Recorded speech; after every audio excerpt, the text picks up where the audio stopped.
আমাদের দেশে তালাক বলতেই চোখের সামনে ভেসে ওঠে হতাশা আর সামাজিক লজ্জার চিত্র, তাই না? কিন্তু পৃথিবীতে এমনও দেশ আছে তালাক যেখানে আনন্দের উপলক্ষ। শুনতে অবিশ্বাস্য লাগলেও পশ্চিম আফ্রিকার একটি দেশ মারিতানিয়ায় ঘটে ঠিক এমনটাই। সেখানে তালাক মানে নতুন শুরুর সুযোগ, এমনকি তালাক উদযাপনও করা হয়। সেখানে আছে তালাকপ্রাপ্ত নারীদের বাজার, এমন একটি জায়গা যেখানে তালাকপ্রাপ্ত নারীরা তাদের পুরনো গৃহস্থালী সামগ্রী বিক্রি করেন, কেউ কেউ নতুন ব্যবসা শুরু করেন আর নিজেদের জীবনকে আবার নতুনভাবে গড়ে তোলেন। তালাকপ্রাপ্ত নারীরা এখানে অবিবাহিত নারীদের তুলনায় বেশি জনপ্রিয়।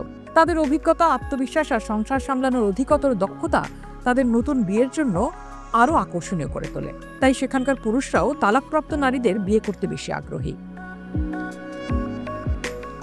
মারিতানিয়ার নারীরা শুধু গৃহস্থালীর গণ্ডিতেই সীমাবদ্ধ নন, তারা রাজনীতি, ব্যবসা, এমনকি প্রশাসনেও গুরুত্বপূর্ণ ভূমিকা রাখেন।